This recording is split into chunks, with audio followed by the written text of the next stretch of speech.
마을생활 전파소 긴급 편성 연속 생방송 시작했습니다. 여러분들이 지금 많이 기다리고 계실 텐데요. 이 마을생활 전파소 방송국은 로컬 저널리즘을 지향하고 있습니다. 관점을 가진 지역 언론의 역할을 해나가기 위해서 오늘 방송을 준비했습니다. 자, 선택, 강서구민이 선택할 서울시장은 누구일까요? 릴레이 인터뷰 지금 시작하겠습니다. 어제부터 시작한 사전투표가 평일임에도 불구하고요. 서울 지역이 9.65%로 2018년 지방선거 첫날 8.77%에 비해서도 높은 투표율을 보였습니다. 그만큼 뜨거운 열기 속에 서울시장 보궐선거가 지금 진행이 되고 있는 상황이라고 보겠습니다. 오늘 강서에서 서울시장으로 당선시키기 위해서 새벽부터 밤중까지 뛰고 있는 분들을 만나서 선거 판세와 쟁점 그리고 지역 공약에 대해서 좀 자세한 설명을 듣도록 하겠습니다. 오늘 방송은 1대1 두 분 양자 토론이 아니고요. 릴레이 생방송 한 분씩 모시고 지금 오전 11시부터 일단 시작을 하고요. 12시에 또 시작하는 이런 방식으로 되겠습니다. 자, 사전투표는 오늘 6시까지인 거 다들 알고 계시죠? 이 방송 보시는 분들이 선택하는데 조금이라도 도움이 되었으면 하는 그런 바람, 그런 길잡이가 되었으면 하는 그런 마음으로 진행을 하겠습니다. 저는 진행을 맡은 마을생활 전파소에서 두더지라는 유튜브 방송 파고파고 두더지 그래서 두 여자의 더 재미있는 지식 토크를 진행하고 있는 방송인 변춘혜입니다. 반갑습니다. 그리고 제 옆에 지금 나와 계시는 분은 국민의힘 강서병 당협위원장이시고 또 오세훈 서울시장 후보 대변인을 맡고 있죠. 김철근 위원장님 나와 계십니다. 안녕하세요. 네, 안녕하십니까. 네, 예. 먼저 김철근 위원장님 소개부터 좀 해주시죠. 소개는 다른 사람이 좀 해주면 좋은데. 네, 본인 소개는 본인이 하는 거라고 요즘에 그렇더라고요. 맞습니다. 예, 강서의 남자입니다. 예. 국민의힘 강서병 당협위원장을 맡고 있고 방금 말씀하신 대로 오세훈 시장 후보의 대변인 그리고 국민의힘의 중앙선대위 대변인을 겸직하고 있습니다. 그래서 당의 입과 후보의 입 역할을 하고 있는 상태입니다. 네. 그리고 강서의 변화, 서울의 변화를 위해서 오세훈 후보가 이번에는 꼭 당선이 됐으면 한다 이런 바람, 내가 오세훈이다 이런 생각을 가지고 아침부터 저녁 늦게까지 서울 시민, 강서 구민 여러분들 찾아뵙고 있습니다. 네. 어쨌든 선거 운동이 시작된 지가 벌써 10일이 지났죠. 네. 그러다 보면 건강이 괜찮으신지 걱정을 했는데 그 뭐 목도 괜찮으시고 건강도 괜찮으신 거 보니까 평소에 그 건강 관리를 잘 하시나 봐요. 어떠세요? 그렇지는 않습니다. 제 이름이 철근입니다. 네. 강철철. 예, 목근이 아니고 철근이니까. 네. 그리고 평소에 제가 그 강서구 강서구이라고 해서요. 네. 일주일에 한 두세 번 정도 강서구를 10km 이상. 강서구에도 굉장히 많은 길들이 있죠. 걷기 좋은 길들이. 네, 한강변 그리고 증미산, 요즘 염창산이라 하죠. 그다음에 봉제산. 네. 해서 저희 집 옆에 있는 궁산, 뭐 여기도 굉장히 좋더라고요. 예, 거기는 이제 제 지역구가 아니긴 합니다만. 네. 이런 데를 일주일에 한 2, 3회 정도 대략 한 두세 시간 정도 이렇게 열심히 걸으면서 구민 여러분도 뵙고 그리고 제 건강 관리도 하고 네. 그리고 최근에 제가 금연을 했습니다. 그래서 얼굴이 좀 더 좋아 보일 수도 있습니다. 아, 그렇군요. 그 전에 뵀을 때하고는 좀 다른 모습인가 봐요. 네. 저는 모르지만. 제가 좀 목이 조금 예. 쉬었습니다. 그러니까 이게 지금 목소리도 좋으신데 그거보다 더 쉬시지 않은 목소리는 더 좋군요. 예, 감사합니다. 네. 근데 저희가 지금 이제 선거 운동을 하다 보니까 자꾸 이제 국민의힘 지지하시는 분들이 네. 이번은 잘 안 보인다. 네. 유세차도 안 보이고 운동원도 잘 안 보인다 이런 얘기를 합니다. 근데 제가 목이 쉬게 된 이유가 민주당은 국회의원 선거구별로 유세차를 하나씩 하고 있어요. 원래 그 선거법상 그렇습니까? 예, 네. 하나까지 할 수 있는데 저희는 구별로 하나씩 오다 보니까 강서구는 민주당은 세 대의 유세차가 돌고요. 저희는 한 대밖에 안 돌고 있습니다. 네. 그리고 운동원 숫자도 아까 시작 전에 제가 말씀드렸잖아요. 대략 2.5배 정도 차이가 납니다. 그렇다고 보면 지금 선거 분위기라든가 뭐 현장 분위기는 굉장히 뜨겁다고 보겠는데 어떤 강서만의 선거 전략이랄까? 그런 거는 어떤 게 있으십니까? 강서만의 전략이라기보다는요. 네. 아까 방금 얘기했던 대체로 서울 시내에 그런 그 유행 스타일의 선거운동을 하고요. 네.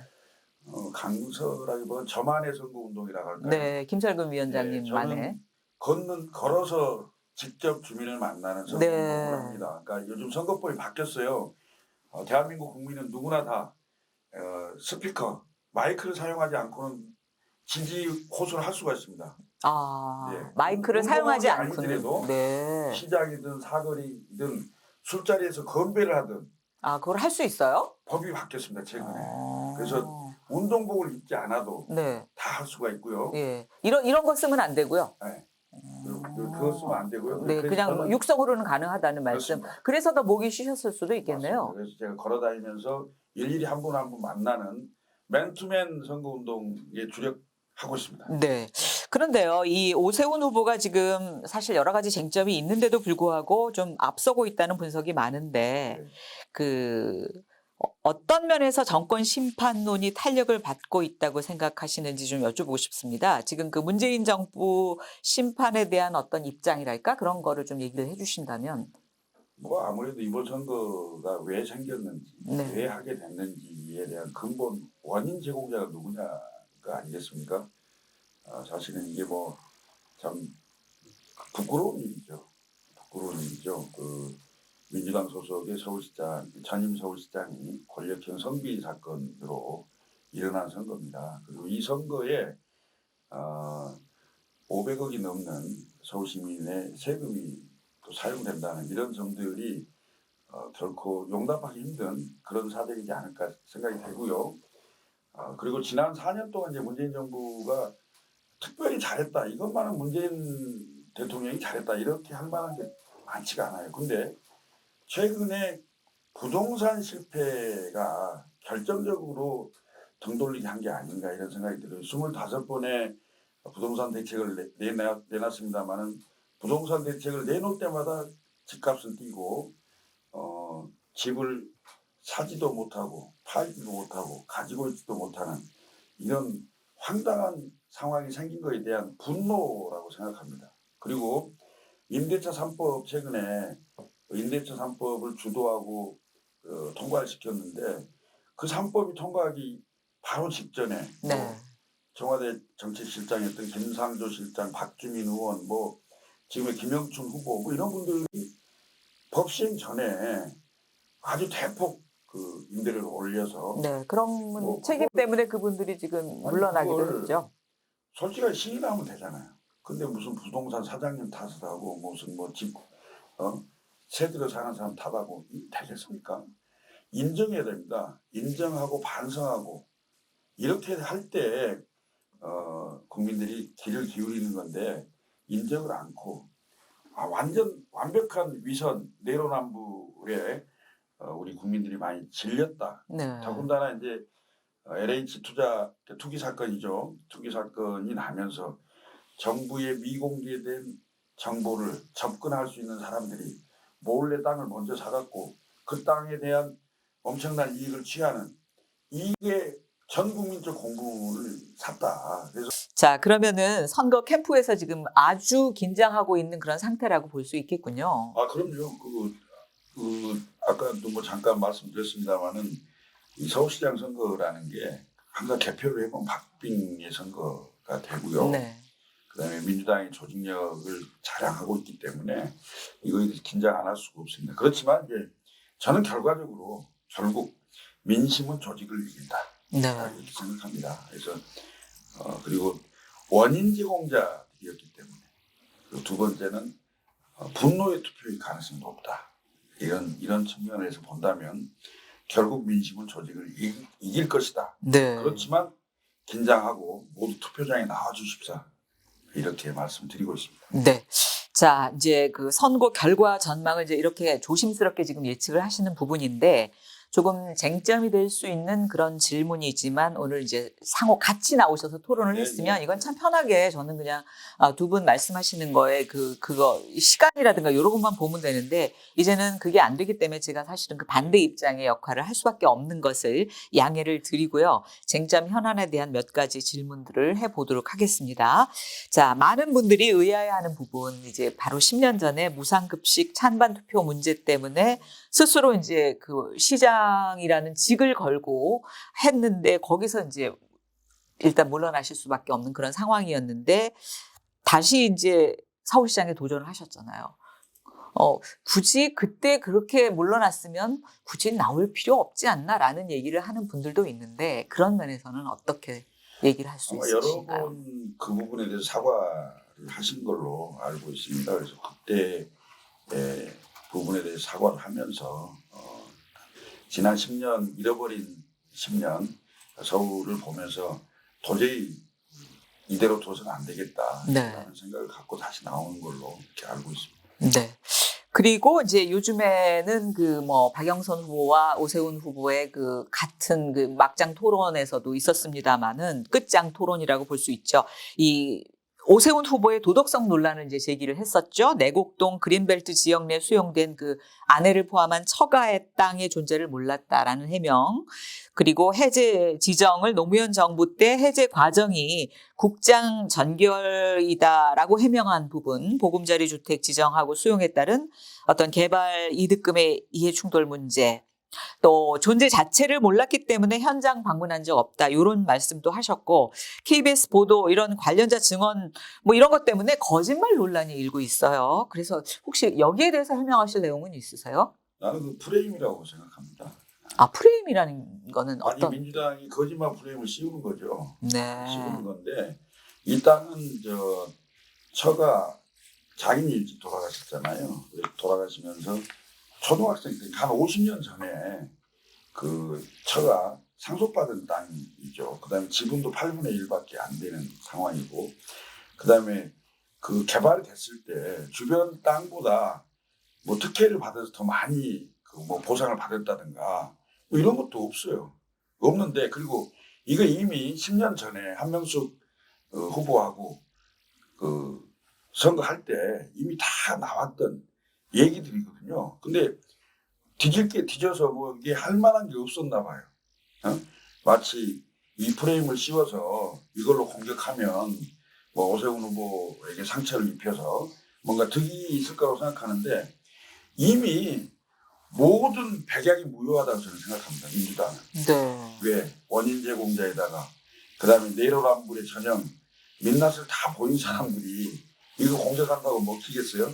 저는 실패한 프레임이라고 생각합니다. 네, 그러나 이제 그 약간 거짓을 얘기하고 있다라는 것을 자꾸 이제 부각을 시키게 되면 아무래도 그런 생각이 들긴 제가 하죠. 보기에는 KBS가 공영방송인데 확인되지 않은 네.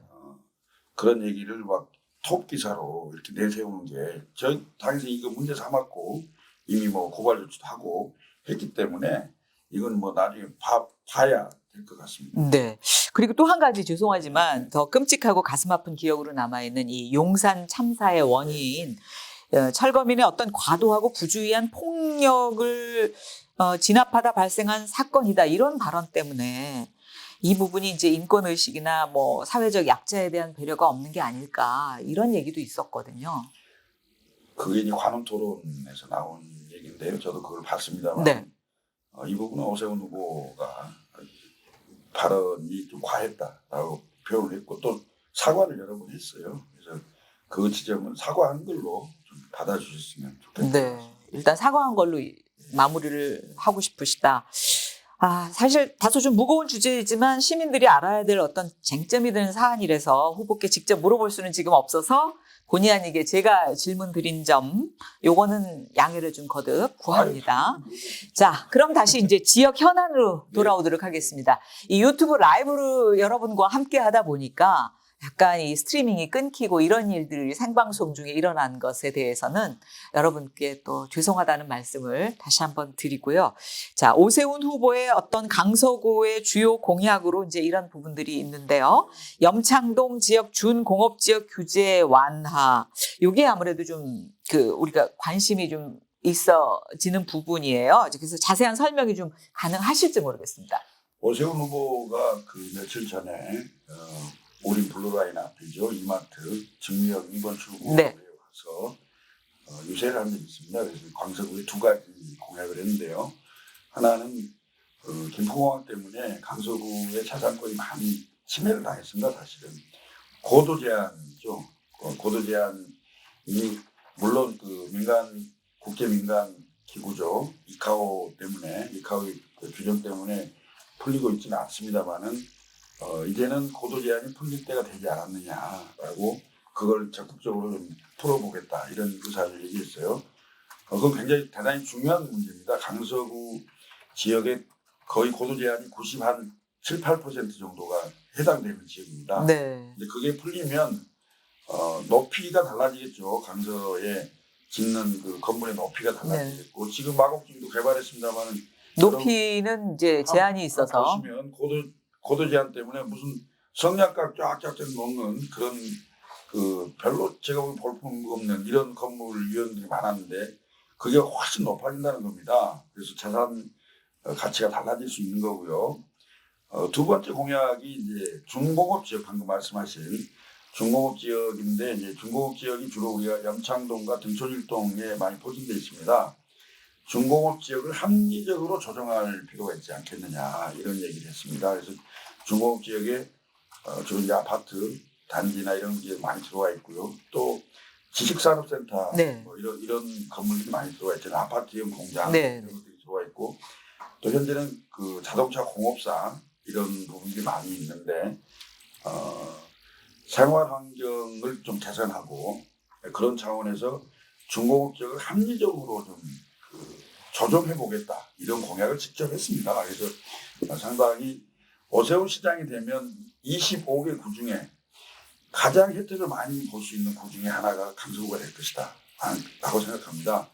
더군다나 서부 광역철도와 그다음에 강북 횡단선 두 개의 전철 노선이 지금 계획되고 있는데 이걸 빠른 시간 내에 조기 착공할 수 있도록 좀 조치를 취하게 된다면 강서 국민들의 교통 편의, 그다음에 생활 환경 개선이 완전히 달라질 것이다 이렇게 보고 있습니다. 네. 근데 9호선을 판량화한다 뭐 요런 거 있잖아요. 증편 이걸 통해서 사실 9호선 급행은 지옥철이다라는 얘기를 참 많이 했는데 요거는 박영선 후보가도 공통적인 그런 공약이기도 한 것 같습니다만은. 네, 왜냐하면 이게 국민들이 이제 지하철 9호선 사용하는데 타보시면 아시겠지만 가장 혼잡도가 높은 곳입니다. 서울 시내 전철 중에 가장 혼잡도가 높고 특히 급행. 네, 네. 그렇습니다. 그래서 지금 현재 운행되고 있는 4량, 6량 이걸 8량 정도로 늘리면 조금은 나아지지 않을까 이런 고민 끝에 박영선 후보도 그다음에 오세훈 후보도 주민들의 편의를 위해서 교통 편의를 위해서 고민한 흔적이라고 저는 보이고요. 그리고 강북 횡단선을 이제 목동에서부터 출발해서 등촌동, 염창동을 거쳐서 한강을 넘어가게 돼 있는데요. 아마 지하 한강으로 갈 것 같은데 지금 현재 계획으로는 등촌역까지고 등촌역에서 바로 이제 넘어갑니다. 이제 염창동에 역을 하나 더 신설하는 부분을 공약으로 내세웠습니다. 그래서 염창 나루역 네. 을 신설하면 염창동과 등촌일동 주민 여러분들이 사용하는데 굉장히 큰 이익이 있을 수 있다. 이득, 교통 편의를 제공할 수 있다. 이 말씀 드리겠습니다. 네. 근데 박영선 후보 측에서는 이 강북 횡단선을 좀 조기에 하겠다라는 공약이 있었는데 오세훈 후보 측에서는 어떤가요? 그런 면에서는? 당연히 조기 착공을 포함해서 하는 겁니다. 네. 그러면은 이 강북 횡단선 그거는 만약에 된다면 어느 정도로 지금 예상을 하고 있는 거죠? 몇 년도 정도로? 지금 정확히 날짜 네, 그런 거는 나오진 않았지만. 네, 연도를 약속드릴 수는 없지만 지금 현재 계획되어 있는 것보다는 상당히 앞당기겠다라는 의지를 표현합니다. 네. 그렇습니까? 하여튼 뭔가 강서 구민을 위해서도 유익이 될 수 있는 그런 정책들이라고 생각을 하지만 실제로는 이제 뭐 여러 가지 또 제방 문제들이 있지 않겠습니까? 아, 강서 모내 구급만 해당되는 게 아니고 네. 게다가 지하철 뭐 9호선 같은 경우도 지금 6량으로 다 되기는 했습니다만은 완행하고 급행하고의 그 조화 문제 이런 것들을 조금 더 다뤄주셨으면 하는 바람이 네. 저는 개인적으로 있고요. 또 지역 공약 중에서 혹시 또 소개해 주실 공약이 있으시면 우리 그 강서 구민들이 이제 선택하는 데 좀 도움이 될 수 있도록 얘기를 좀 해주시면 좋겠습니다. 지금 봉제산을 둘러싸고 저희가 이제 화곡사동, 등촌 2동, 그다음에 본동, 화곡 6동 이렇게 있습니다. 근데 그 봉제산 인근 바로 밑에 빌라들이 있어요. 이 빌라들이 굉장히 오래됐습니다. 네. 예, 최대 단지는 사실 거성빌라인데요. 거성빌라를 비롯한 7개 빌라 단지가 있습니다. 근데 자연 경관지구로 묶여 있어서 40년, 30년, 40년이 돼서 굉장히 노후화가 돼 있는데도 사실상 재건축이 불가능한 현재 그렇게 묶여 있는 상황입니다. 그래서 어떻게 하든 재건축이 될 수 있도록 오세훈 시장이 되면 적극적으로 좀 협의를 해서 풀어보려고 하고 있습니다. 그래서 제가 그래도 시장 선거운동 하는데 몇 명 안 되는 대변인 중에 한 명입니다. 네. 후보하고도 충분히 협의할 수 있는 상황이기 때문에 쓰러져가는 굉장히 안전의 위험이 있는 상태거든요. 뭐 이게 자산 문제가 아니고요. 안전의 위험이 있는 상태인데 사실상 재건축을 하기 어려운 이 부분을 어떻게든 대안을 만들어서 풀어보겠다 이 말씀을 좀 소개해드리겠습니다. 네. 그리고 선거 운동 기간 동안 이제 막바지를 지금 네. 치닫고 있는데 뭐 힘들었던 점 또는 특별히 그 소개해주고 싶으신 에피소드가 있다면 이 기회를 통해서 좀 얘기를 해주시죠. 우선 힘든 게 아까 제가 이 방송에서는 얘기 안 했군요. 아까 사전에 얘기했는데 운동원 숫자가 한 2.5배 차이 나요. 네, 그거는 방송에서도 얘기하셨습니다. 유세차. 네. 유세차가 그것도 얘기하셨어요. 세대로 네. 한대인데요. 3대 1이라고 그러셨고. 그래서 가불병이잖아요, 저희가. 네. 그러면 하루씩 돌아가면서 유세차가 옵니다. 그래서 제가 목이 쉬게 된 이유가 유세차 하러 왔을 때 아침부터 저녁 늦게까지 풀가동으로 제가 유세차를 탑니다. 아. 네? 그럼 제 목이 나무나 없어요. 그러니까 예를 들면 이제 날마다 유세차가 있으면 잠깐 이제 시간을 조정해 가면서 타면 목을 보호할 수가 있는데 그 시간이 3일에 한 번 오니까 그런 어려움이 좀 있었고요. 지난번에 제가 1년 전입니다. 1년 전에 여기서 국회의원 선거를 했을 때보다는 우리 지역 주민들의 호응과 열정 이런 것들이 완전히 달라졌다. 네. 민심이 대단히 무섭다. 네, 이런 느낌을 많이 받았습니다. 1년 전의 상황과 완전히 다른 이런 느낌을 많이 받았습니다. 그래서 그 분노, 열정 꼭 투표로 연결해 주십사 하는 말씀을 드리겠습니다. 네. 진짜 이 스트리밍이 지금 자꾸 버벅대기 때문에 많은 분들이 좀 답답해하고 계시는데요. 그럼에도 불구하고 이렇게 함께 해주고 있는 분들 감사합니다. 이 좋아요나 구독이나 여러분들이 계속 눌러주시면 아마 좀 힘이 나서 이 스트리밍도 더 잘 되지 않을까라는 생각을 해보고요. 또 김철근 위원장님이 이제 활동이 굉장히 많으신데 본인 스스로도 앞으로 정치인으로 계획 또 강서구에서 하고 싶은 일들이 많으니까 그거에 대해서도 조금 얘기를 이 기회를 통해서 좀 들려주시면 어떨까요? 광고하라고요? 제가 지금 다음번에도 광고 시간을 드릴 거거든요. 다음 나오시는 우리 분에게도. 김철근 TV하고 같이 콜라보로 진행하고 있습니다.